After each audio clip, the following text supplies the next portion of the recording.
हो साहेब. इंद्रजीत आहे का?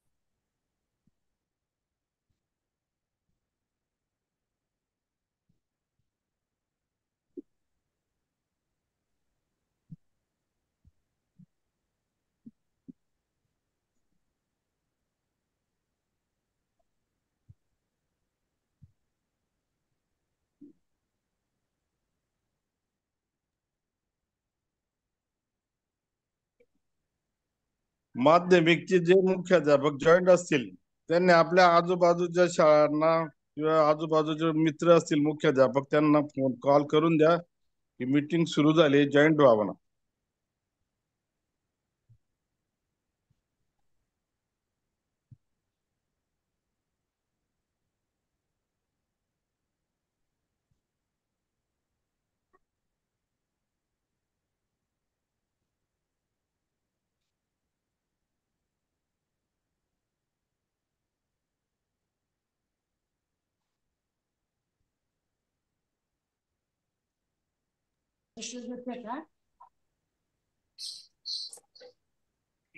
बघ सर बघ.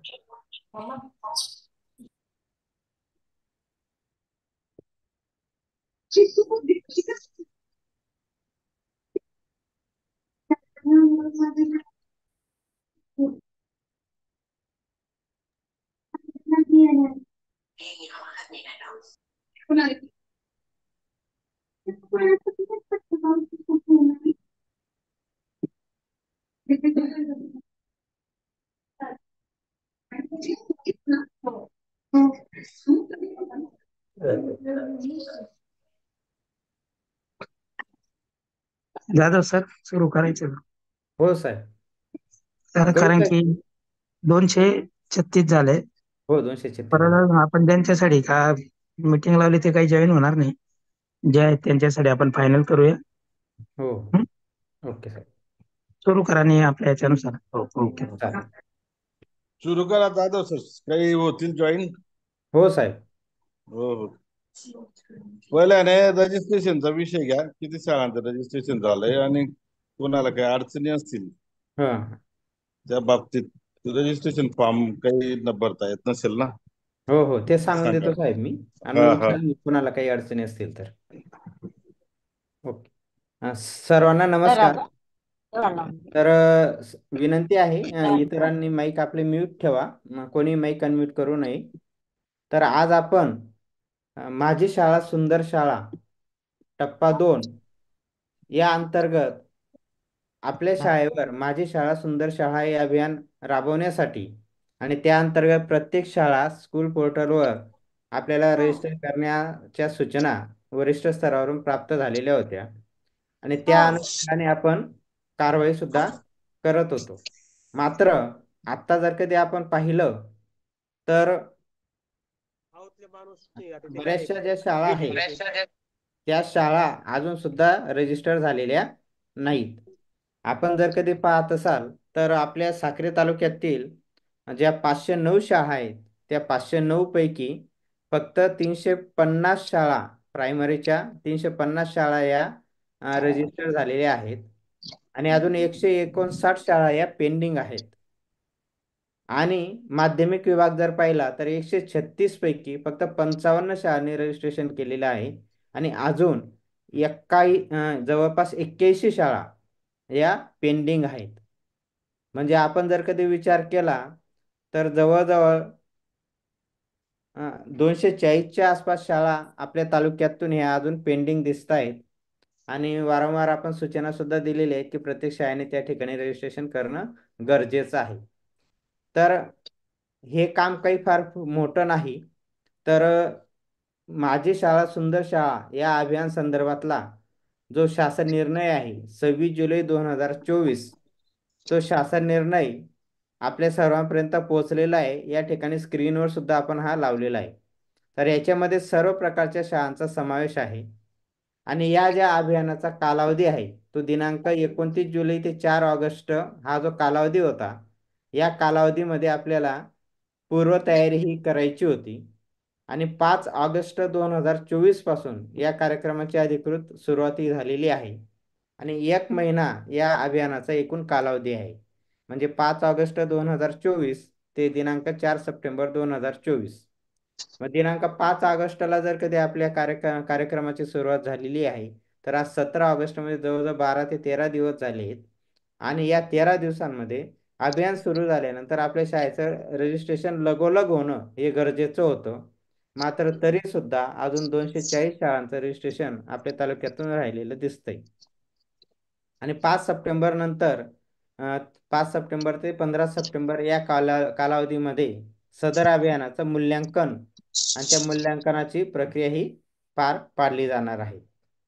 तर आता या अभियानाचं स्वरूप काय आहे? थोडक्यात काही मागच्या वर्षाचं जे अभियान होतं टप्पा क्रमांक 1 आणि याच्यामध्ये काही थोडा बदल झालेला आहे. तर याच्यामध्ये एकूण 3 भाग केलेले आहेत. त्याच्यामध्ये पायाभूत सुविधा याच्यासाठी 33 गुण आहेत. नंतर ब भाग आहे शासन ध्येय धोरण अंमलबजावणी याच्यासाठी 74 गुण आहेत. आणि शैक्षणिक संपादनूक हा क भाग आहे, त्याला एकूण 43 गुण आहेत. तर असं एकूण हे 150 गुणांचं मूल्यांकन आहे. आणि या स्पर्धेमध्ये प्रत्येक शाळेला सहभागी होणं हे कंपल्सरी आहे. असं नाही की मला सहभागी व्हायचं नाही, की माझी शाळा या अभियानात सहभागी नाही, असं कोणतीही शाळा म्हणू शकत नाही. तर प्रत्येकाने या ठिकाणी त्या रजिस्ट्रेशन करणं हे गरजेचं आहे. मग रजिस्ट्रेशन नेमकं कसं करावं आणि त्याच्यासाठी एक मॅन्युअल सुद्धा आपल्याला दिलेलं आहे.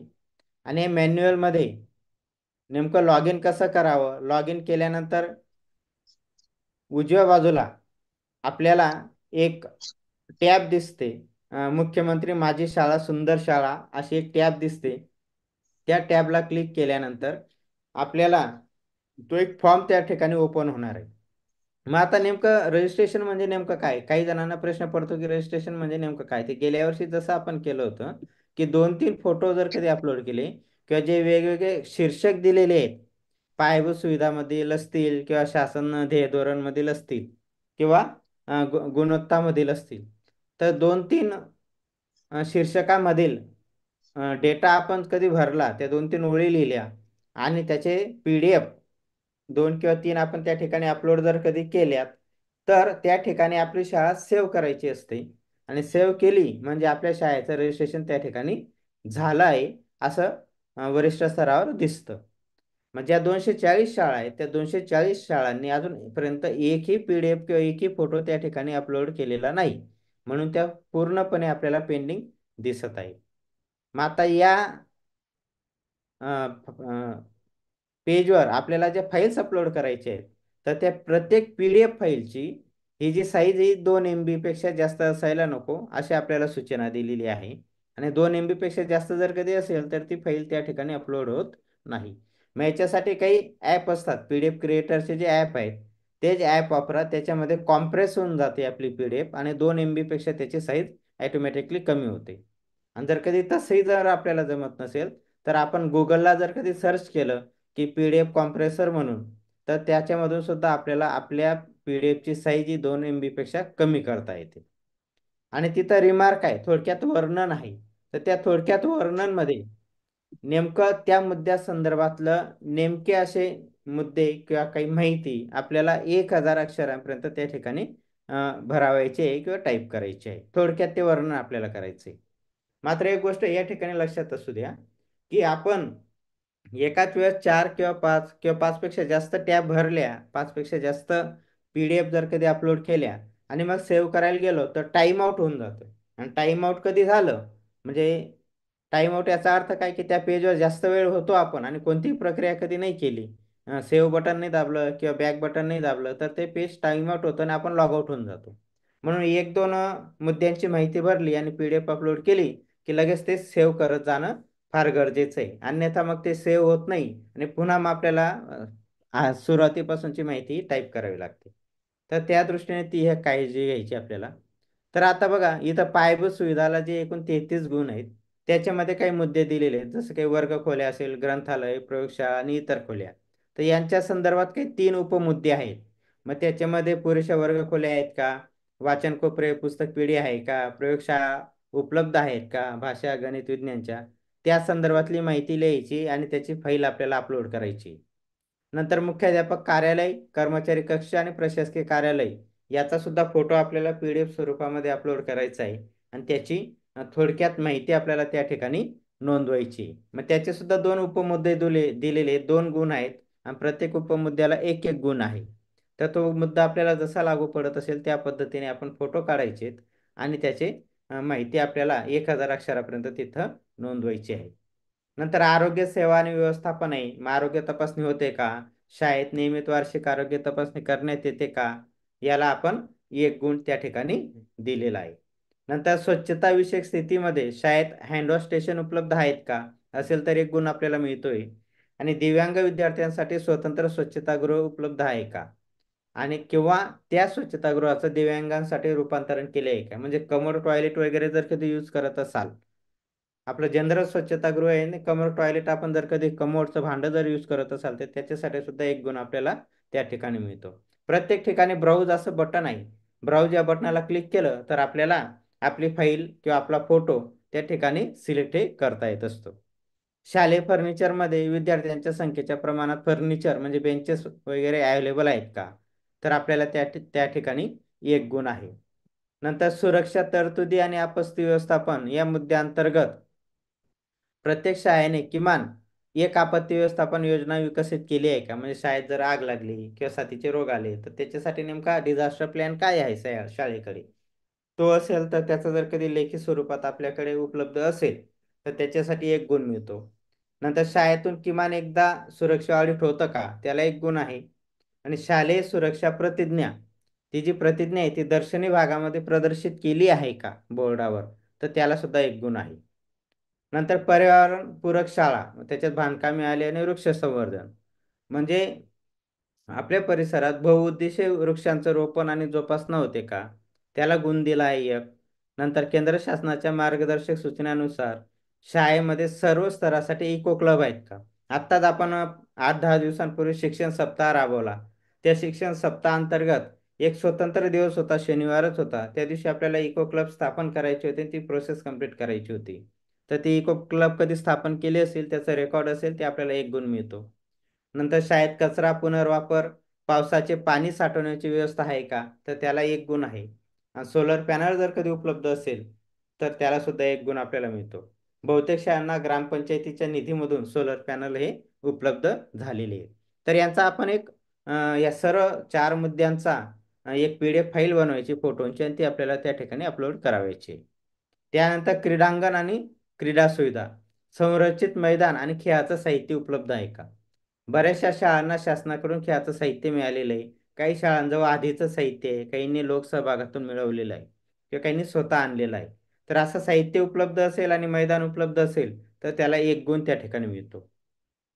ICT त्याच्या अंतर्गत ज्या पायाभूत सुविधा आहेत, म्हणजे प्रत्येक वर्गात अध्यापनासाठी किमान एक स्मार्ट डिजिटल बोर्ड किंवा प्रोजेक्टर किंवा डेस्कटॉप किंवा आपण टीव्ही जरी असली तरी सुद्धा आपण त्याला 1 गुण त्या ठिकाणी मिळणार आहे. किंवा शाळेत इंटरनेट सुविधा किंवा वायफाय सुविधा असेल तर त्याला गुण आहे.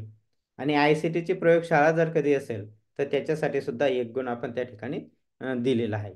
तर ICT अंतर्गत असे 3 गुणांचं मूल्यांकन आहे. शैक्षणिक साधन सामुग्रीमध्ये दृकश्राव्य साधन आहे.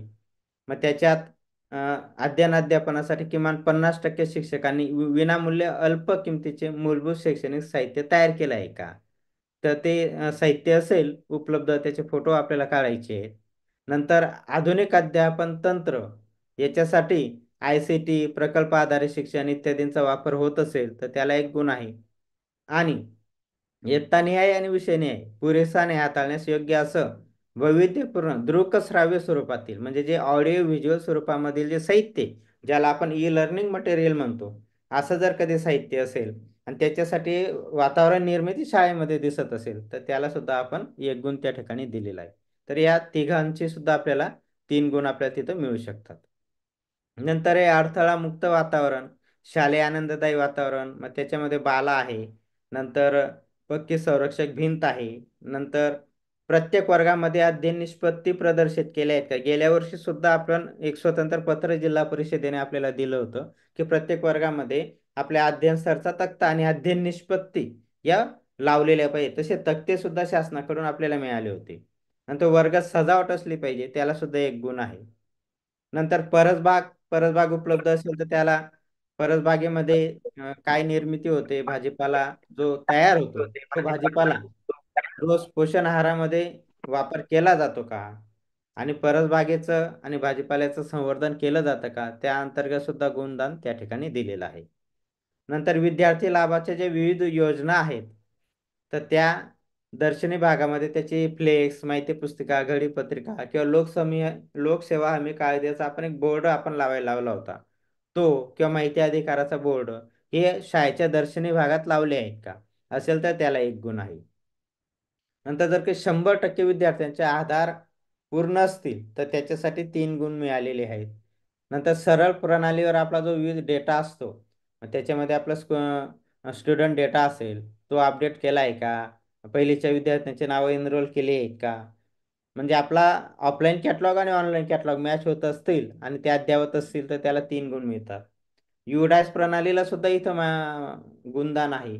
युडायसवर आपलं प्रमोशन झालं असेल, युडायसवर न्यू एंट्री झाले असतील, युडायस आपलं कम्प्लीट असेल तर त्याला 2 गुण आहेत. नंतर मागे एक पत्र शासनाने आपल्याला दिलं होतं, शिक्षक आणि शिक्षकेतर कर्मचारी यांचे एक छायाचित्र आपल्याला दर्शनी भागात लावायचे होते, शाळेत लावायचे होते, ते असतील तर त्याला सुद्धा 2 गुण त्या ठिकाणी दिलेले आहेत. नंतर महावाचन चळवळीमध्ये सक्रिय सहभाग, त्याचं सुद्धा एक स्वतंत्र पत्र आहे, त्या संदर्भात सुद्धा आपण बोलणार आहोत, तर त्याला 4 गुण आहेत. नंतर मागच्या वर्षी सुद्धा आपण महावाचन चळवळ चळवळ ही राबवलेली होती, त्या अंतर्गत शपथ घेतली होती का, त्याचा जर कधी पुरावा आपल्याकडे उपलब्ध असेल तर त्याला 2 गुण मिळतील. नंतर गिनीज वर्ल्ड रेकॉर्ड मध्ये सुद्धा सहभाग घेण्यासाठी आपण तेव्हा प्रोसेस केली होती, त्याचा रेकॉर्ड उपलब्ध असेल तर 2 गुण मिळतील. आणि वाचनवृद्धीसाठी जसं विविध उपक्रम कधी राबवलेले असतील, आता उदाहरणार्थ आज शनिवार होता, दप्तरमुक्त शनिवार, तर मग वाचनासाठी तुम्ही कोणते उपक्रम घेतले, अशा उपक्रमांचं नियोजन, पुरावे अवेलेबल असेल तर 2 गुण आपल्याला त्या ठिकाणी मिळू शकतात. नंतर ज्या विविध प्रकारच्या शासकीय शिष्यवृत्ती सवलती आहेत, योजना आहेत, त्या लाभार्थ्यांपर्यंत पोहोचवण्यासाठी केलेले काय काय प्रयत्न आहेत त्याला 1 गुण मिळतो. नंतर मेरा देश मेरी माती, स्त्री पुरुष समानता किंवा आनंददायी शनिवार इत्यादी उपक्रमामध्ये सक्रिय सहभाग असेल, त्याचा रेकॉर्ड आपल्याकडे उपलब्ध असेल तर त्याला गुण मिळतो. नंतर मतदान प्रचार प्रसार, निवडणूक साक्षरता, स्वीप अंतर्गत आपण विविध उपक्रम घेतले होते, रॅलीज काढल्या होत्या, मतदारांशी आपण हितगुज केलं होतं, तर त्या संदर्भातलं आपला जो डेटा अवेलेबल असेल तर आपल्याला गुण मिळेल. नंतर तंबाखूमुक्त भारत शपथ कार्यक्रम आणि इतर व्यसनमुक्तीसाठी केलेले प्रयत्न असतील तर त्या संदर्भात आपल्याला 1 गुण आहे. स्काउट गाईडचा उपक्रम, त्याचा आत्ता आपण कॅम्प ठेवला होता गेल्या आठवड्यात रजिस्ट्रेशनसाठी, ते असतील आणि त्या अंतर्गत असलेले उपक्रम असेल तर त्याला 3 गुण त्या ठिकाणी मिळतात. त्यानंतर शिक्षक पालक संघ असेल, माता पालक संघ असेल, शिक्षक शाळा सुधारणा असेल, शाळा व्यवस्थापन समिती असेल आणि शाळा व्यवस्थापन विकास समिती जी SMDC म्हणतो माध्यमिक विभागांसाठी, त्या स्थापन केल्या असतील, नुसत्या स्थापन केलेल्या त्या ठिकाणी त्याला हे नाही, तर जे निकष दिलेले आहेत, म्हणजे समितीमध्ये 50% ह्या महिला असल्या पाहिजेत, विद्यार्थी प्रतिनिधी असले पाहिजेत, शाळेतील सर्व घटकांना समाविष्ट केलं जाईल अशा पद्धतीने त्या शाळा व्यवस्थापन समितीची रचना असेल तर त्याला 1 गुण मिळतो. त्या संदर्भातलं एक पत्र आणि आदरणीय शिक्षणाधिकारी साहेबांचं सुद्धा एक स्वतंत्र पत्र आपल्याला गेल्या 15 दिवसापूर्वी मिळालेले, तर त्या निकषानुसार असेल तर 1 गुण मिळतो. शाळा विकास आराखडा जो आपल्याला तयार करायचा होता, या 15 ऑगस्टच्या ग्रामसभेमध्ये सुद्धा, जिथं आपण शैक्षणिक ग्रामसभा घेतली, तर तो तयार केला असेल ते 1 गुण आहे. तक्रार निवारण यंत्रणा असेल त्याच्यासाठी 1 गुण आहे. नंतर आपल्या शाळेत जे दिव्यांग विद्यार्थी आहेत त्यांच्या प्रगतीचं धोरण आणि विविध सुविधा कधी उपलब्ध करून दिले असतील तर त्याच्यासाठी 1 गुण आहे. आणि शाळेमध्ये संलग्नित अंगणवाडी असेल तर त्याच्यासाठी 1 गुण आहे. तर अशा या विविध मुद्द्यांसाठी सुद्धा आपल्याला तिथं 1-1 गुण आपल्याला मिळू शकतो. त्यानंतर विद्यांजली पोर्टल, विद्यांजली पोर्टलवर आपल्या तालुक्यातील मला वाटतं 6 का 7 शाळा फक्त राहिलेल्या होत्या. बाकी सर्व शाळांनी नोंदणी केलेली होती. तर त्याचा स्क्रीनशॉट नोंदणी केल्याचा लॉग इन करायचा. लॉग इन केल्यानंतर आपला तो जो स्क्रीनशॉट आहे तो काढून घ्यायचा. म्हणजे त्याचा आपल्याला 3 गुण मिळू शकतात. पोर्टलवर मागणी नोंदवल्यास माझ्या शाळेला काय गरज आहे, भौतिक सुविधा असतील किंवा कोणत्याही प्रकारची सेवा असेल, तर त्याची मागणी जर कधी आपण तिथं नोंदवली असेल ते 5 गुण मिळतील. आणि संबंधित संस्थेकडून शाळेसाठी आवश्यक बाबींची उपलब्धता जर करून घेतली असेल तर 2 गुण मिळतील. जनरली होतं काय, आपण लोकसहभाग भरपूर प्रमाणात घेतो, पण ते बाय प्रोसेस येत नाही. आपण संबंधितांशी संपर्क करतो, संबंधित आपल्याला सेवेच्या किंवा वस्तुरूपाने या लोकसहभाग देत असतो. पण विद्यांजलीवर जर कधी त्यांनी नोंदणी केली आणि आपणही डिमांड केली, तर आपण जिल्हा स्तरावर सांगून संबंधितांनी जी नोंदणी केलेली आहे की मी ही सेवा किंवा ही वस्तू देण्यास तयार आहे आणि संबंधित शाळेने डिमांड केलेली आहे, तर त्यांचं आपण कोलॅबोरेशन करून ती डिमांड मंजूर करून जर कधी ते पोर्टलला दिसत असेल, तर आपल्याला तिथं 2 गुण मिळू शकतात. म्हणजे 5 आणि 2 7 आणि 3 10 हे 10 गुण अगदी इझिली प्रत्येक शाळेला मिळतील. फक्त ती प्रोसेस कंप्लीट करणं फार गरजेचं आहे. कारण प्रत्येक शाळेत लहान मोठ्या प्रमाणात का असेना लोकसहभाग आहे. त्यानंतर शासकीय यंत्रणेमध्ये सर्व माहिती अचूक आणि विहित सादर करणे. तिथं समग्र प्रगती पुस्तक असेल. नंतर एक NSQF अनुरूप अभ्यासक्रम चालविला जातो का, या मुद्द्यांसाठी सुद्धा आपल्याला तिथं 10 गुण आहेत. पर्यावरणविषयक जनजागृती कार्यक्रम असेल, आरोग्य स्थिती असेल, त्याच्यासाठी 1 गुण आहे. विद्यार्थ्यांचे जे अभिलेख आहे ते नीटनेटक्याने अद्ययावत असेल, मग त्याच्यामध्ये तुमचे संचयिका आल्या, नंतर संचयी नोंदपत्रक आले, तर या सर्वांची त्या ठिकाणी आपल्याला अ, अद्ययावत करायचे आहेत, अपडेट करायचे आहेत आणि असतील तर आपल्याला ते गुण त्या ठिकाणी मिळणार आहेत. नंतर शालेय शिक्षक आणि शिक्षकेतर कर्मचाऱ्यांचे जे लाभ आणि अभिलेखे आहेत ते सुद्धा अद्ययावत असणं गरजेचं आहे. तिथं ते जर असतील तर 1 गुण मिळेल. उच्च अर्थात असलेल्या शिक्षकांचं प्रमाण, तर त्याच्यासाठी सुद्धा 3 गुण आपल्याला दिलेले आहेत. तर शिक्षकांच्या उच्च शैक्षणिक अर्हतेचा शाळेच्या प्रगतीवर झालेला परिणाम त्याच्यासाठी 2 गुण आहेत. आणि स्वयं किंवा मॉक पोर्टलच्या सहाय्याने शालेय नेतृत्वासाठी सेवांतर्गत प्रशिक्षण पूर्ण. म्हणजे स्वयंचं एक पोर्टल आहे किंवा मॉकचं एक पोर्टल आहे. त्या पोर्टलवरून जर कधी एखादं प्रशिक्षण पूर्ण केलेले असेल, जे ऑनलाईन कोर्सेस आहेत ते जर पूर्ण केले असेल तर त्याच्यासाठी 5 गुण मिळतात. शालेय दप्तरांचं वर्गीकरण असेल, जतन, संवर्धन, अद्ययावतीकरण यांच्यासाठी गुण आहेत. शालेय परिसराचा विद्यार्थी क्षमता विकासासाठी उपयोग होत असेल तर त्याला 1 गुण आहे. नंतर मागील 2 वर्षाच्या तुलनेत चालू शैक्षणिक वर्षात पटसंख्या वाढली असेल आणि पूर्व प्राथमिक शिक्षणात ते सहभाग दिसत असेल तर त्याच्यासाठी सुद्धा गुण आहेत. जी गळती होते शाळेतून विद्यार्थ्यांची त्याच्यासाठी जर कधी काही प्रयत्न केलेले असतील, पालक भेटी असतील, सभा घेतलेल्या असतील, तर त्यांचा रेकॉर्ड असेल ते 1 गुण मिळतो. एखादा शिक्षक जर कधी रजेवर असतील किंवा रिक्त पद असेल, तर त्या शिक्षक पदाचा कार्यभाराची विभागणी कशी केली आहे आणि ते इम्प्लिमेंट कसं केलं गेले, त्याच्यासाठी 1 गुण त्या ठिकाणी दिलेला आहे. नंतर पात्र विद्यार्थी लाभार्थ्यांची शिष्यवृत्ती, सवलत योजना याच्या बाबतीतील जी एकूण स्थिती असेल त्याला 1 गुण आहे. नंतर सर्वात महत्त्वाचं म्हणजे असाक्षर व्यक्तींचं सर्वेक्षण, ज्याला आपण नवसाक्षर भारत योजना म्हणतो. तर असाक्षर व्यक्तींचं सर्वेक्षण केलेलं असेल, रेकॉर्ड अवेलेबल असेल, केलेले असतील तर त्याला 1 गुण त्या ठिकाणी मिळतो. त्यानंतर स्वयंसेवक नियुक्ती, असाक्षर व्यक्तींचं अध्ययन अध्यापन हे जर केलं असेल तर त्याच्यासाठी 1 गुण आहे. आणि साक्षरता कार्यक्रमाचा प्रचार आणि प्रसार, आत्ताच आपण पाहिलं असेल श्रावण सोमवाराचं औचित्य साधून काही पोस्टर, काही बॅनर जिथं जिथं मंदिर असेल किंवा जिथं नागरिक गोळा होत असेल त्या ठिकाणी आपल्यास लावण्यास आणि देण्यास सांगितलेलं आहे. तर असा काही प्रचार प्रसार केला असेल तर त्याच्यासाठी सुद्धा 1 गुण त्या ठिकाणी आपल्याला मिळतो. नंतर शैक्षणिक संपादनामध्ये एकूण 43 गुण आहेत. मग विषय न्याय विद्यार्थ्यांची अध्ययन निष्पत्ती साध्यता, मग इथं पॅट नुसार आहे. पॅट म्हणजे आपण आता जी पॅटची चाचणी घेतली त्यानुसार निकष लावायचे आहेत आणि त्यानुसार आपल्याला गुण मिळणार आहेत. मग त्याच्यामध्ये इंग्रजी विषय आहे, गणितीय म्हणजे गणित आहे आणि भारतीय भाषेतील म्हणजे मराठी आहे. तर या तिघ विषयांमध्ये आपल्या विद्यार्थ्यांची स्थिती कशी आहे, अतिउत्तम असेल ते 4, उत्तम असेल ते 3, चांगला असेल ते 2, समाधानकारक असेल ते 1 आणि असमाधानकारक असेल ते 0. त्या पद्धतीने आपल्याला त्या ठिकाणी गुण हे मिळणार आहेत. नंतर 5वी-8वी शिष्यवृत्ती लाभार्थी उत्तीर्ण असतील तर त्याच्यासाठी 1 गुण मिळतो आणि NMMS मध्ये जर उत्तीर्ण विद्यार्थी असतील तर त्याच्यासाठी सुद्धा 1 गुण मिळतो. स्वच्छता मॉनिटर हा एक उपक्रम गेल्या वर्षी आपण राबवलेला होता. तर त्याच्यामध्ये स्वच्छता मॉनिटर उपक्रमाची आपल्या शाळेमध्ये कशा प्रकारे अंमलबजावणी झाली, ती जर प्रभावी असेल, त्याचा रेकॉर्ड उपलब्ध असेल, तर त्याचे आपल्याला 3 गुण आहेत. आणि चालू वर्षामध्ये स्वच्छता मॉनिटर आपण कशा पद्धतीने राबवतो आहोत, त्याच्यासाठी सुद्धा आपल्याला त्या ठिकाणी 2 गुण हे दिलेले आहेत. नंतर जे विविध स्पर्धा आहेत, मग त्याच्यामध्ये राज्य, राष्ट्रीय, आंतरराष्ट्रीय पातळीवर सांस्कृतिक क्षेत्रामध्ये जर कधी काही अतिउत्कृष्ट सादरीकरण केलं असेल, तर त्याच्यासाठी गुण आहेत.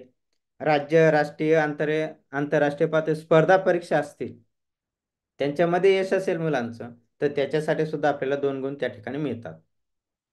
नंतर अध्ययनक्षम विद्यार्थी किंवा दिव्यांग मुलं जे असतील आपल्या शाळेमध्ये, त्यांच्यासाठी नेमका काय आपल्याजवळ आराखडा आहे, कोणता प्लॅन आपल्याजवळ आहे, त्याचा आराखडा असेल, प्लॅन आपल्याजवळ असेल, तर आपल्याला 2 गुण मिळतात. नंतर शाळेमध्ये जर काही सांस्कृतिक स्पर्धा, वक्तृत्व, वादविवाद स्पर्धा घेतल्या असतील, त्याचा रेकॉर्ड उपलब्ध असेल, ते 2 गुण मिळतील. विद्यार्थी उपस्थितीसाठी उपस्थितीचं प्रमाण 90% पेक्षा जर कधी जास्त असेल, तर 1 गुण आपल्याला त्या ठिकाणी मिळणार आहे. नंतर NEP 2020 मध्ये जे उद्दिष्ट आहेत त्या अनुषंगाने ऐतिहासिक वास्तू जतन किंवा भारतीय सांस्कृतिक वारशाचे जतन याच्यासाठी 1 गुण आहे. म्हणजे याच्यासाठी आपण एखादी स्पर्धा ठेवली, कुठंतरी क्षेत्रभेट घेतली, तरी आपल्याला 1 गुण मिळणार आहे. आणि वैज्ञानिक दृष्टिकोन वृद्धिंगत करण्यासाठी काय प्रयत्न केले? म्हणजे शाळेमध्ये काही आपण प्रयोग ठेवले होते का? की जे जादूचे प्रयोग दाखवणारे व्यक्ती येतात, मग ते जादू नेमकी कशी करतात? त्याच्या मागचं लॉजिक काय आहे? त्याच्या मागची प्रोसेस काय आहे? हे विद्यार्थ्यांना आपण समजावले का? म्हणजे वैज्ञानिक दृष्टिकोन त्यांचा विकसित होईल. तर असे काही कार्यक्रम आयोजित केले असते तर त्याचा गुण आपल्याला मिळतो. नंतर विद्यार्थ्यांच्या भाषाविषयक क्षमता म्हणजे भाषण क्षमता कशी आहे? वाचन, लेखन, गणिती क्रिया. तर याच्यासाठी प्रत्येकी 1-1 गुण त्या ठिकाणी दिलेला आहे. त्यांच्या क्षमतेनुसार आपल्याला ते गुण त्या ठिकाणी मिळतील. म्हणजे आपल्या शाळेमध्ये जेवढे वर्ग असतील त्या सर्व वर्गांचा त्या ठिकाणी विचार केला जाणार आहे.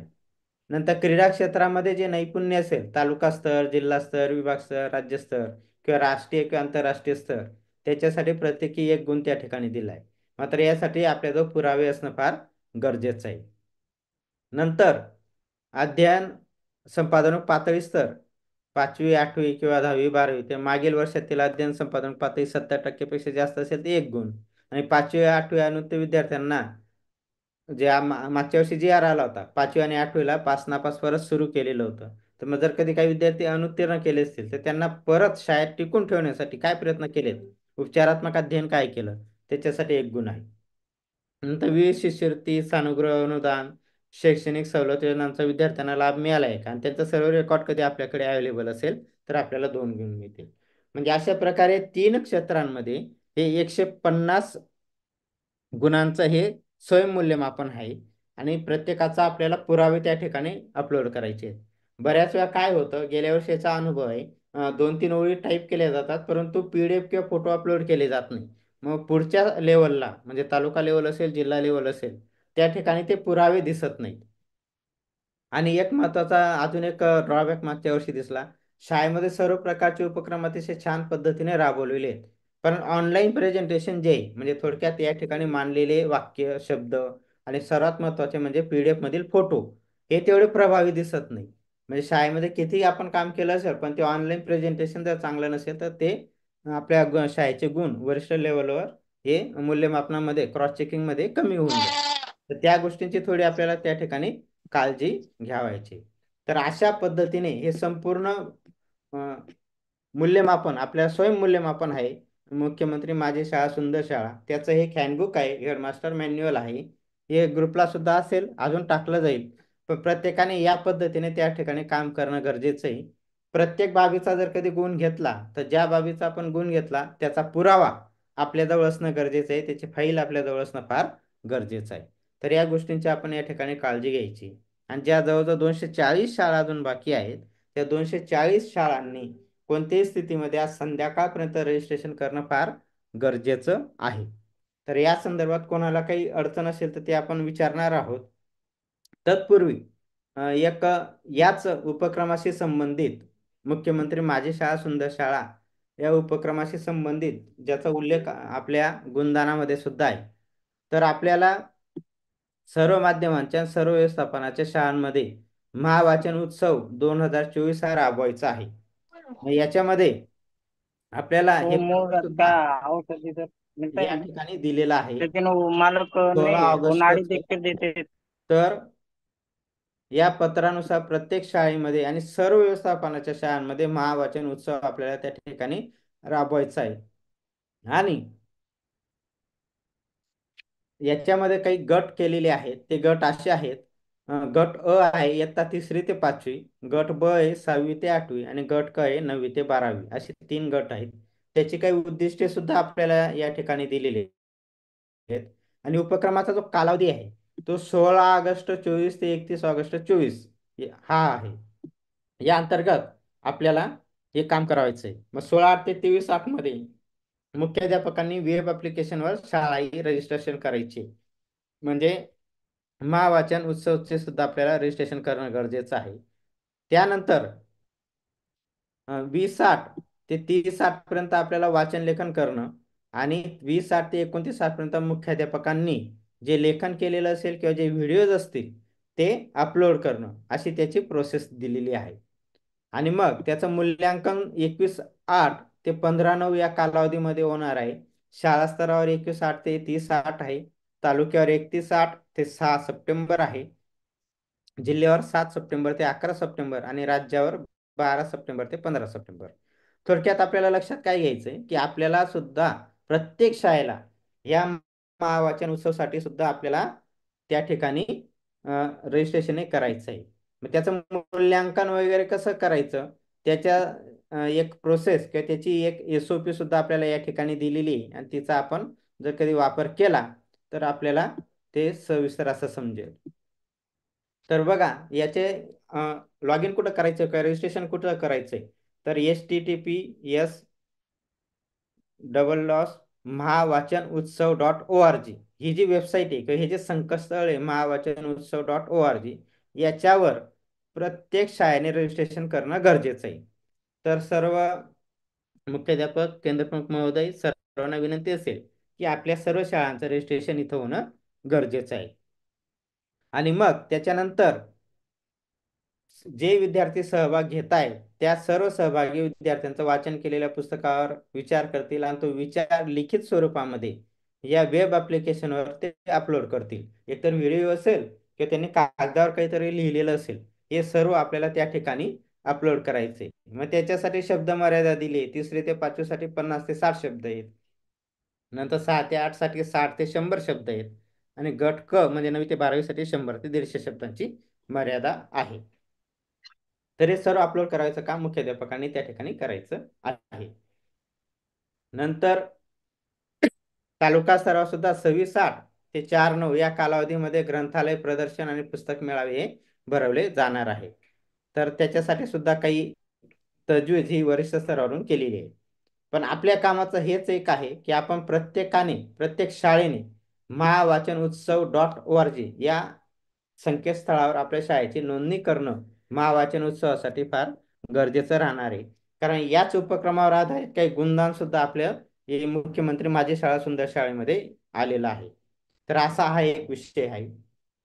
त्यानंतर तिसरा जो एक विषय आहे तो म्हणजे तंबाखूमुक्त शाळा. आपण त्या संदर्भातली कार्यशाळा सुद्धा तालुक्याला घेतली. बऱ्याच शाळांचं काम बऱ्यापैकी ते पुरावे अपलोड करणं वगैरे चालू आहे. त्याचा जो ग्रुप आहे त्या ग्रुपला जर कधी आपल्याला काही अडचण येत असेल तर त्या ठिकाणी आपण ती अडचण टाका. जे राज्याचे आणि जिल्ह्याचे कोऑर्डिनेटर आहेत ते त्या ठिकाणी आपल्याला लगेच रिप्लाय देतात. कारण हा जो 15 दिवसाचा कालावधी आहे, हा 15 दिवसाचा कालावधी धुळे जिल्ह्यासाठी त्यांनी ठेवलेला आहे. म्हणजे धुळे जिल्ह्यात येणाऱ्या सर्व प्रकारच्या अडचणींवर सोल्युशन देण्याचं काम ते करत आहेत. म्हणून या 8 दिवसांमध्ये 15 पैकी 8 दिवस गेलेले आहेत, ते एवढ्या 8 ते 10 दिवसांमध्ये प्रत्येक शाळेने ते तंबाखू मुक्तचे सुद्धा पुरावे त्या ठिकाणी अपलोड करा, जेणेकरून आपल्या शाळेला ते प्रमाणपत्र भेटेल आणि त्याचे गुण आपल्याला या ठिकाणी घेता येतील. कारण त्याला सुद्धा आपल्या या मुख्यमंत्री माझी शाळा सुंदर शाळा टप्पा 2 मध्ये गुणदान आहे. त्यानंतर उल्हास ऍप संदर्भातलं एक ऑनलाईन प्रशिक्षण सुद्धा झालं होतं की याच्यामध्ये काही थोडेफार बदल झाले. जे आपले असाक्षर आहेत आणि स्वयंसेवक आहेत त्यांची टॅगिंग करण्यासंदर्भात त्याची युट्यूबची लिंक पुन्हा एकदा आपल्या ग्रुपला टाकली जाईल. पण सर्वात महत्त्वाचं म्हणजे अजून टॅगिंग झालेलंच नाही किंवा नवसाक्षर काढलेच गेलेले नाहीत आपल्या तालुक्यामध्ये बऱ्याच ग्रामपंचायत अंडर. तर आपण तंबाखू मुक्तच्या कार्यशाळेच्या वेळेस सुद्धा सांगितलं होतं की ज्या गावाला जे टार्गेट दिले त्या टार्गेटपेक्षा थोडेसे जास्तच आपण रजिस्टर करूया, जेणेकरून तालुक्याचं जे 4,600 समथिंग टार्गेट आहे ते टार्गेट आपल्याला क्रॉस करता येईल. म्हणून ज्या ज्या ग्रामपंचायतीचं टार्गेट अजून झालं नसेल, ज्या ज्या शाळांचं टार्गेट अजून नवसाक्षरचं झालेलं नसेल, त्यांनी ते करा. कारण आपण किती वेळ नवसाक्षर टॅग केलेत, नंतर किती स्वयंसेवक ते या ठिकाणी रजिस्टर केले आणि त्यांच्यासाठी आपण कसे कार्यक्रम राबवतोय याच्यावरचे गुण सुद्धा आपल्याला या मुख्यमंत्री माझी शाळा सुंदर शाळा या उपक्रमात आहे. म्हणजे आता जो जे जे विषय सांगितले मी, महावाचन उत्सव असेल, नंतर टोबॅको फ्री स्कूल असेल आणि नंतर नवसाक्षर भारत असेल किंवा उल्हास भारत असेल, उल्हास, तर हे तिघही उपक्रम हे मुख्यमंत्री माझी शाळा सुंदर शाळा या उपक्रमाला पूरक आहेत. यांचे गुण आपल्याला तिथं मिळणार आहेत. म्हणून या उपक्रमांकडे सुद्धा आपल्याला लक्ष दिलं तर आपले गुण त्या ठिकाणी निश्चितच चांगल्या पद्धतीने वाढू शकतात. म्हणून त्याच्यावर सुद्धा आपण त्या ठिकाणी लक्ष देणं फार गरजेचं आहे आणि त्या दृष्टीने आपण आपलं कारवाई करावी अशी सर्वांना माझी या ठिकाणी नम्र विनंती राहील. तर मुख्यमंत्री माझी शाळा सुंदर शाळा संदर्भात जेवढंही या ठिकाणी गायडन्स करणं शक्य होतं आणि सोबतच महावाचन उत्सव असेल, टोबॅको फ्री स्कूल असेल आणि नवसाक्षर भारत असेल त्या संदर्भातलं गायडन्स या ठिकाणी करण्याचा मी प्रयत्न केला आहे. अ, कोणाला काही शंका असेल तर आपण त्या ठिकाणी अ, या इथं आपण विचारू शकता की आपल्यास काय अडचण आहे. धन्यवाद. Hello Jadhav sir. हा बोला चव्हाण सर. हा मी काय म्हणतो, एकदम उत्कृष्ट प्रमाणे तुम्ही मुख्यमंत्री माझी शाळा सुंदर शाळा पूर्ण जो आपला जी आर आहे त्यानुसार सविस्तर माहिती दिली. परंतु आपल्या शाळेवर सगळ्यांना जवळजवळ माझ्या माहितीप्रमाणे 39 तर 40 फायली ठेवायच्या आहेत आपल्याला, बरोबर? हो आणि रजिस्ट्रेशन करताना एवढे फोटो अपलोड करणं शक्य नाही. तर आपण त्याच्यामध्ये साधारणतः किती फोटो अपलोड करायचे आपण? हे बघा त्या ठिकाणी जर कधी आपण पाहिलं, हम्म, तुम्हाला एक उदाहरण देतो बघा, मी परत एकदा स्क्रीन शेअर करतोय. हम्म, आता हम्म, तुम्ही जर या ठिकाणी पाहाल मॅन्युअल मध्ये, हम्म. आता माझ्या कमीत समजा कमी 50% शाळा होऊन गेल्या आहेत. ते काम चालू आहे आमचं. बरोबर, पण मी काय म्हणतो आता समजा स्वच्छता विषयक स्थिती आहे 4 नंबरचा मुद्दा, हम्म, बरोबर. त्या ठिकाणी हम्म, त्याला 2 गुण आहेत आणि शाळेत हँडवॉश स्टेशन उपलब्ध आहे का त्याचा एक फोटो आणि दिव्यांग विद्यार्थ्यांसाठी स्वतंत्र स्वच्छतागृह उपलब्ध आहे का त्याचा एक फोटो. या दोन्ही हम्म, फोटोची एकच पीडीएफ जर बनवली आणि ती जर हम्म, कॉम्प्रेस केली तर आपल्याला ते फोटो त्या ठिकाणी अपलोड करता येतील.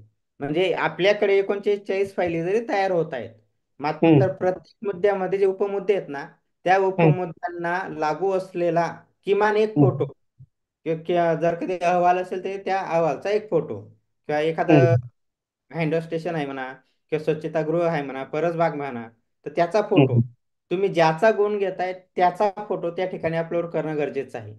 आपल्याला एकच फाईल या हम्म, ठिकाणी अपलोड करायची आहे, पण त्या एक फाईलमध्ये हम्म, त्या अंतर्गत जेवढे उपमुद्दे आहेत त्या सर्व मुद्द्यांचे फोटो त्या फाईलमध्ये आले पाहिजेत. याची काळजी घ्यायची.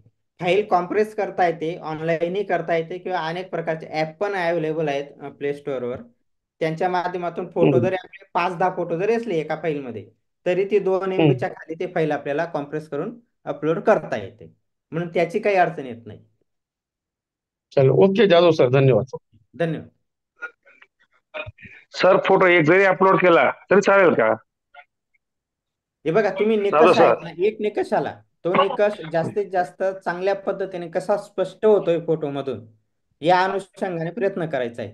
जर एकच फोटो जो असेल तो जर प्रभावी असेल आणि त्या फोटो मधून तुम्ही गुण काय घेतले हे जर कधी क्लिअर होत असेल तर एक फोटो सुद्धा सफिशियंट आहे. मात्र जर कधी माझ्याकडे फर्निचर उपलब्धता म्हणा किंवा इतर काही मुद्दे आहेत, जसे काही सुरक्षा ऑडिट आहे किंवा जे वेगळ्या प्रकारच्या योजना आहेत, विद्यार्थी योजनांचा लाभ मिळतो का असा पण एक मुद्दा आहे. मग वेगवेगळ्या योजना आल्या त्याच्यामध्ये एका योजनेचा किंवा एका रजिस्टरचा फोटो चालणार नाही. म्हणजे सुवर्णमहोत्सवी पण येईल, उपस्थित भत्ता पण येईल, नंतर इतर काही लाभार्थी योजना आहेत जसे गणवेश असेल, शालेय पोषण असेल, त्यांचे सुद्धा फोटो तिथं मर्ज झाले पाहिजेत.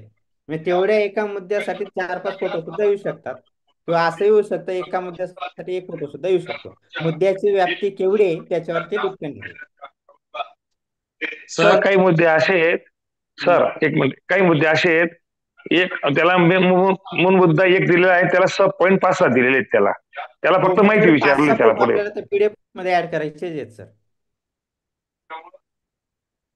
हॅलो.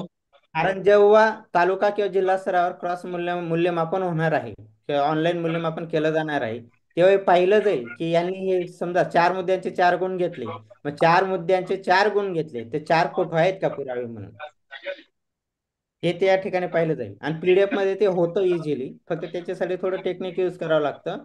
आपले तंत्रस्नेही सर्व शिक्षकांना त्या बाबतीत कल्पना आहे. हॅलो.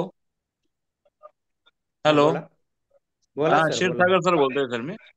बोला. मी आता जवळजवळ 10 ते 12 फोटो अपलोड केलेत सर. ओके, चांगली हॅलो. गोष्ट आहे सर. हा, पण सर प्रत्येक मुद्द्याचा एकच फोटो टाकलेला आहे, मग आता परत ती पीडीएफ हे करावं तुम्ही लागेल का मला? फायनलाइज केलं नाही, तुम्ही अजूनही चेंज करू शकता. हा, फायनलाइज केलेलं नाहीये. एक हो, म्हणजे प्रत्येक मुद्द्याचे एक एक 2-2 फोटो असं तुम्ही सांगताय. मग आता ते बरेच म्हणजे आताच 40 मुद्दे आहेत, म्हणजे ते जवळजवळ 100 फोटो होऊन जातील. मुद्द्याची व्याप्ती किती आहे त्याच्यावर डिपेंड आहे सर. जर कधी हो, फक्त बरोबर. सोलर पॅनलची व्यवस्था आहे का, फक्त हो, सोलर हो. पॅनलचा फोटो असला तरी सफिशियंट आहे. म्हणजे बरोबर. आता आणि नसेल तर पर्यावरण फोटो. पूरक शाळा याच्यामध्ये 4 मुद्दे, 4 फोटो तिथे लागतीलच तुम्हाला. बरोबर. हम्म? ठीक. नाही म्हणजे मी 10-12 फोटो टाकलेत, पण प्रत्येक पीडीएफ ला एकच टाकलाय बुवा, असं नाही, मग ते तुम्ही अजूनही चेंज करू शकता. चेंज होईल बुवा असं.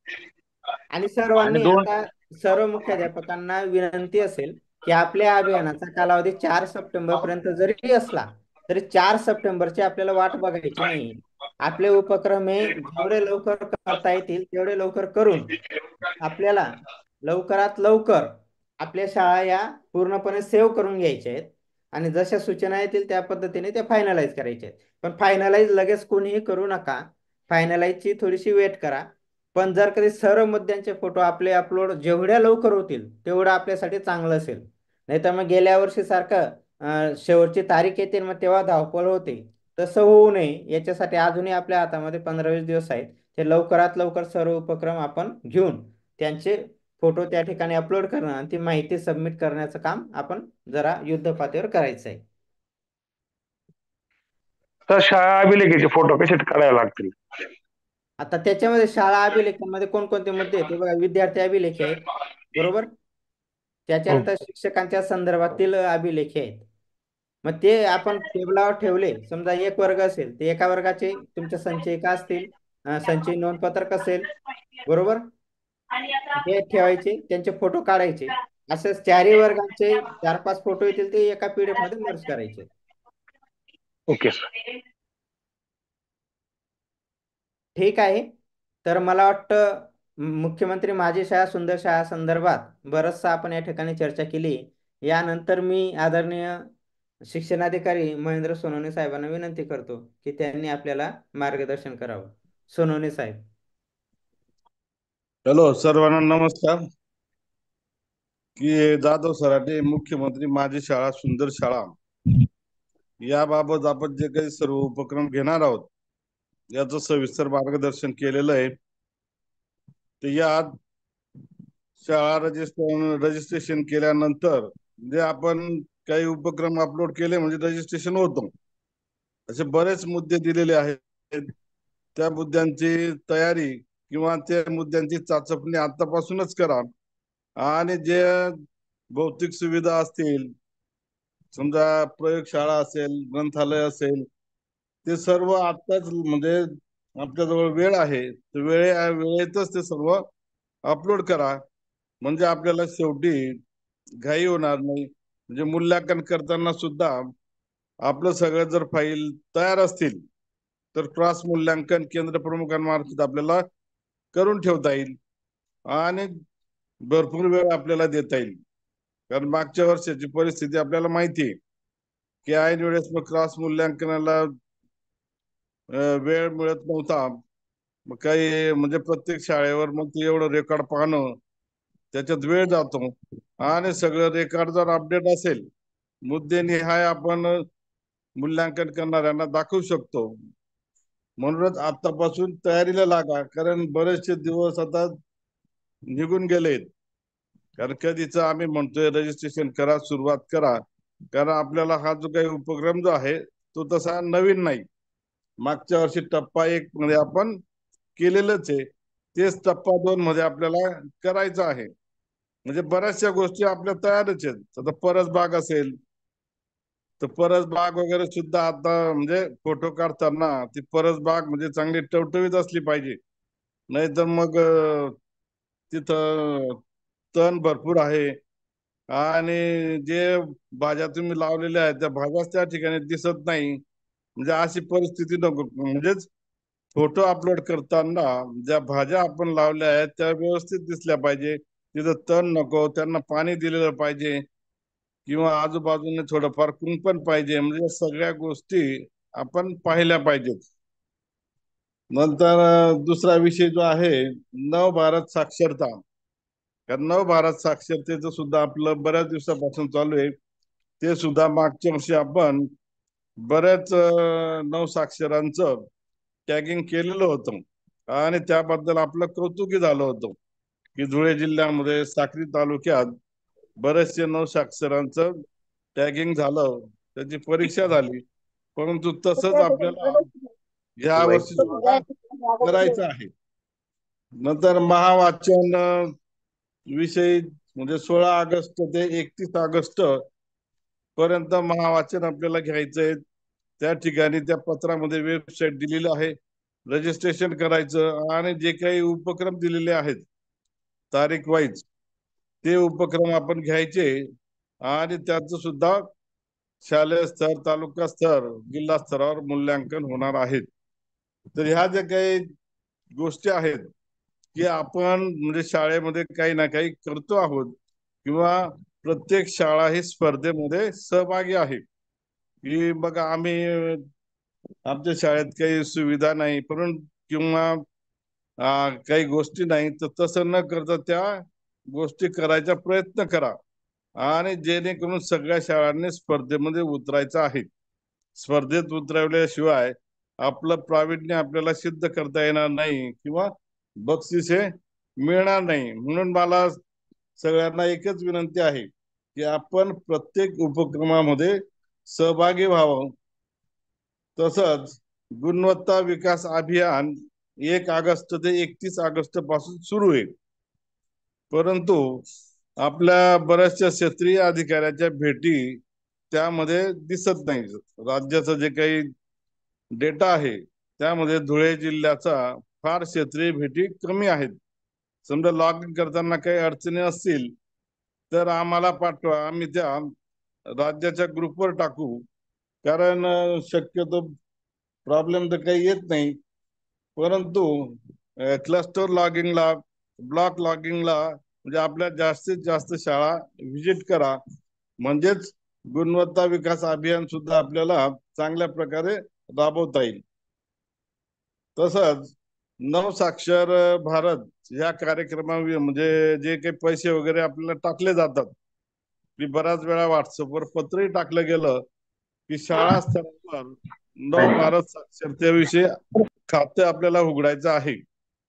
कारण मागच्या वर्षी ज्या परीक्षा घेतल्या किंवा काही तुम्ही उपक्रम घेतले असतील किंवा प्रसिद्धी केली असेल त्या बाबतीत म्हणजे काही मानधन आपल्याला मिळत असतं.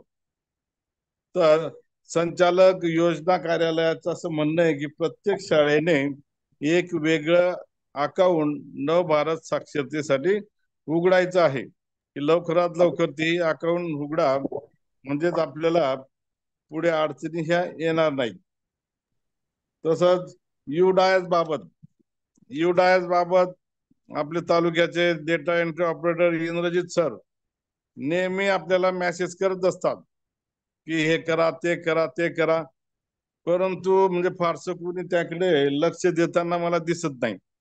फक्त तो मेसेज टाकला जातो, पाहून घेतात, पाहून घेतल्यानंतर शेवटी म्हणजे आपण म्हणतो ना हे रे माझ्या मागल्या, तर तशा गोष्टी घडताना दिसतात. आपण जे व्हॉट्सअपवर मेसेज असतील, काही सूचना असतील त्या एका डायरीमध्ये नोंद करा मुख्याध्यापकांनी की प्रत्येक दिवसाच्या काय सूचना आहेत, किती तारखेपर्यंत त्याला मुदत आहे, म्हणजे पुन्हा पुन्हा आम्हालाही रिमाइंड करण्याची गरज नाही. कारण ज्या वेळेस आजकाल कसे जसे आपण आज ऑनलाईन मीटिंग घेतोय तसेच राज्य स्तरावर ऑनलाईन मीटिंग ह्या घेतल्या जातात. सन्माननीय संचालक साहेब, आयुक्त साहेब ते जिल्हानिहाय आढावा घेतात की धुळे जिल्हा, हा बोला तुमचं का मागे काय अडचणी आहेत, का झालं नाही, म्हणजेच असे अनेक प्रश्न हे विचारले जातात. तेव्हा मग आम्हाला म्हणजे निरुत्तर व्हावं लागतं. कारण आपल्या सर्व शिक्षकांना अध्यापनाचं काम करून हे सर्व ऑनलाईनचे काम सुद्धा करावयाचे आहेत. आणि प्रत्येकाने थोडाफार अध्यापनानंतर 5 वाजेनंतर वेळ घ्या. समजा आपण अध्यापन करत असत 5 वाजेपर्यंत, तर अर्धा पाऊण तासामध्ये जर रोज आपण काहीतरी केलं, हे लिंक भरणं किंवा माहिती भरणं, तर आपल्याला अडचणी येणार नाहीत. कारण काही जे आपले शिक्षक बांधव आहेत त्यांनी असाच प्रश्न उपस्थित केला होता की साहेब फक्त शनिवारीच लिंक भरू द्या, पण तसं आपल्याला शक्य नाही. कारण शनिवारची वाट पाहत गेलं तर मग मधले दिवस निघून जातात आणि आपलं तर सगळं अर्जंटच असतं. म्हणून वेळात वेळ काढून ही माहिती अपलोड करत जा आणि आपले जे काही सगळे काम जे आहेत ते वेळेवर करत जा. म्हणजे उगाच कोणी सांगेल मग मला नोटीस मिळेल किंवा माझं काय होईल किंवा माझं कोण काय करेल, तर असं जो काही आपलं मनामध्ये असेल ते काढून टाका. कारण काम आपलंच आहे आणि आपल्यालाच करावं लागणार आहे. म्हणून उगाच कोणी मला काहीतरी सांगेल बोलेल तेव्हा मी करेल असं करू नका. काम आपल्या वेळेवर झालेच पाहिजेत. त्यानंतर आता मागे आमच्याकडे काही तक्रारी आलेल्या आहेत जिल्ह्याला की विद्यार्थ्यांचे म्हणजे ज्यांना दुसऱ्या शाळेत शिकायला जायचं असेल त्यांच्या ऑनलाईन रिक्वेस्ट ज्या दाखल्या मागण्या असतील त्या आपण अप्रूव्ह करत नाही. कारण त्याला 7 दिवसाचा कालावधी असतो. 7 दिवसामध्ये ते अप्रूव्ह आपण केलंच पाहिजे आणि याच्याने अडचणी उभ्या राहतात. कारण आपल्याला माहिती आहे RT ऍक्ट नुसार ज्या विद्यार्थ्याला पालकाला जिथे ज्या शाळेत शिकायची इच्छा असेल त्याला आपण अडवू शकत नाही. म्हणून या ऑनलाईन दाखले मागणीच्या रिक्वेस्ट सुद्धा लगेच पाहून घ्या आणि जिथं जात असेल तिथं त्याला पाठवा. म्हणजे अशा सर्व ज्या काही सूचना आहेत त्या सूचना मी आपल्याला दिल्या आहेत, परंतु त्या अंमलात आणणं ही आपली जबाबदारी आहे. याच्यात साहेब फक्त हा 1 मिनिट बोलतो. दुसरी एक विषय सुरू होते माझी. फक्त हा माध्यमिकचे सगळेच आहेत या ठिकाणी मुख्याध्यापक. हा तर माझी सूचना असेल सर्व माध्यमिक विभागाला आणि प्राथमिकला पण त्याबरोबर सूचना असेल की आपल्याला जे मुख्यमंत्री माझी शाळा सुंदर शाळा यामध्ये 55 रजिस्ट्रेशन दिसतंय आपल्याला साक्री तालुक्यात. तर ते तुम्ही कोणत्याही परिस्थितीमध्ये आज उद्यामध्ये सोमवारपर्यंत 100% रजिस्ट्रेशन होणं अपेक्षित आहे. त्यामुळे सर्व माध्यमिक शाळांच्या मुख्याध्यापकांनी याची गांभीर्याने नोंद घ्या. धन्यवाद. थँक्यू साहेब, थँक्यू साहेब. कारण माध्यमिक शाळांचे मुख्याध्यापक जे आहेत आपल्या ऑनलाईन मीटिंगला बरेचसे गैरहजर असतात. जे माध्यमिक मुख्याध्यापक बांधव उपस्थित असतील त्यांनी आपल्या बांधवांना सूचना द्या की हे मीटिंग काही फक्त सहज अशी घेतली जात नाही, तर आपल्याला काहीतरी सूचना असतील, महत्वाच्या सूचना असतील म्हणूनच ती आयोजित केली जाते. म्हणून त्यांनाही सांगा. यानंतर पगारे साहेब काही सूचना द्यायच्या आहेत का? सर्व सूचना दिल्या गेल्या साहेब. तरी सुद्धा आपल्या सर्व शाळा आजच कंप्लीट होतील. मान्य शिक्षणाधिकारी साहेब प्राथमिक आदरणीय महेंद्र सोनवणे साहेब, माननीय शिक्षणाधिकारी साहेब मनीष पवार साहेब, आदरणीय साहेबांनी दोघं साहेबांनी आपल्याला मार्गदर्शन केलेलं आहे. आणि विशेष म्हणजे धुळे तालुक्याचं काम 99.99% काम झालेलं आहे. फक्त 2च शाळा बाकी येतात त्यांच्या. तर आपल्या साक्रीच्या साधारणतः म्हणजे 405 शाळा झालेल्या आहेत फक्त. तर 645 405 म्हणजे खूप अंतर आहे. तर शनिवार संध्याकाळपर्यंत आणि रविवार संध्याकाळपर्यंत आपल्याला कोणत्याही परिस्थितीमध्ये शाळांचं रजिस्ट्रेशन होणं आवश्यक आहे. कारण की 150 गुणांचं सोपं त्यांनी कॅल्क्युलेशन दिलेलं आहे. त्याच्यात 33, 74 आणि 76 सॉरी 33, 74 आणि 43. 33 मध्ये तुम्हाला भौतिक सुविधांबाबत असेल, 74 मध्ये शासनाच्या ध्येय धोरण राबवण्याबाबत असेल आणि 43 मध्ये शैक्षणिक गुणवत्ता असेल. आणि जे जे करंट प्रोग्राम झालेले ते सुद्धा त्याच्यात घेतलेले आहेत. आपल्या नेहमीच्याच कार्यक्रमाचे त्या ठिकाणी मूल्यांकन आणि प्रतिमा आपल्याला त्या ठिकाणी दिसत आहे. तर कृपया आपण सर्वांनी कंटाळा न करता आपल्या आपल्या माध्यमिकचे मुख्याध्यापक महोदयांनी आपल्या स्टाफला सांगून फक्त 5 मिनिटात आपलं रजिस्ट्रेशन होऊ शकतं. एका शाळेचं रजिस्ट्रेशन होण्यासाठी फक्त 5 मिनिट लागतात. तर कृपया यासाठी सर्वांनी आपल्या स्टाफला सूचना द्या आणि स्वतः लक्ष देऊन ते कार्यवाही पूर्ण करून घ्या. कारण की साहेबांनी दिलेल्या सूचनेनुसार आपल्याला आतापर्यंत 90% काम होणं अपेक्षित होतं. कारण की जुलै 24चा जो शासन निर्णय आहे आणि डिसेंबर 23चा जो शासन निर्णय आहे, त्याच्यात शासनाने लाखो रुपये या शाळांना दिलेले आहेत. आणि या शाळांना दिल्यामुळे शासनाने शाळांना प्रेरणा दिलेली आहे. तर कृपया आपण सर्वांनी यात सहभाग होऊन आपल्या जलद नोंदणी कशा होतील आणि दिलेल्या सूचनांचं पालन आपल्याकडून जलद होईल यासाठी मी सर्वांना शुभेच्छा निश्चित देईल. आदरणीय प्राथमिक शिक्षणाधिकारी महेंद्र सोनवणे साहेबांनी दिलेल्या सूचना अचूकपणे सर्व विषयांवर आपण त्याची नोंद घ्यावी आणि जलद ही कार्यवाही करावी अशी मी सर्वांना विनंती करतो आहे. प्राथमिक विभाग, माध्यमिक विभाग आणि विशेष करून खाजगी शाळा ज्या आहेत, ज्या विशेष करून विना अनुदानित शाळा आहेत, काही शाळा अजून या ठिकाणी सहभागी झाल्या नाही, तर त्यांना सुद्धा आपल्या पर्यवेक्षक यंत्रणेने जलद सूचित करावे. सूचना देताना फक्त ग्रुपला सूचना देऊ नका. कृपया आपण वैयक्तिक सूचना द्या. त्याशिवाय हे काम आपल्याला जलद करता येणार नाही.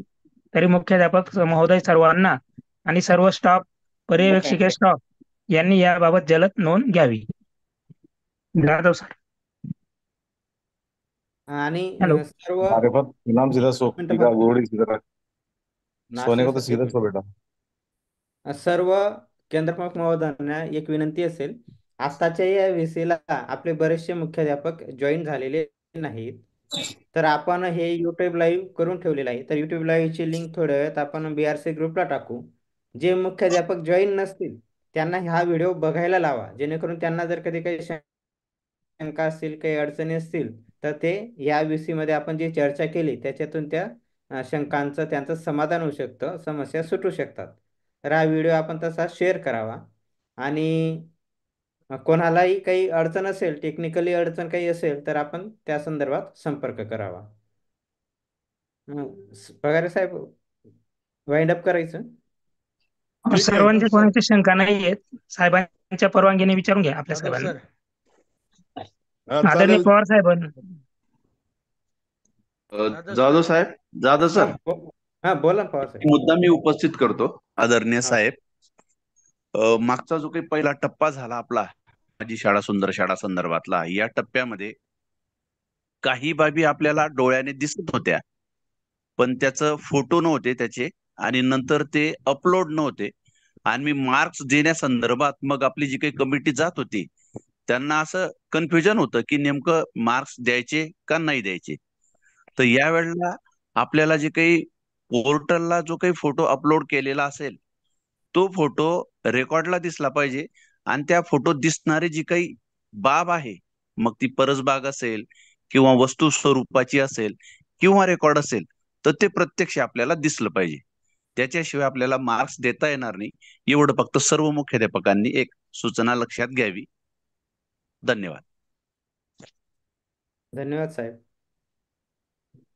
ठीक आहे Jadhav sir, okay sir, okay sir. Meeting संपवा. ठीक आहे.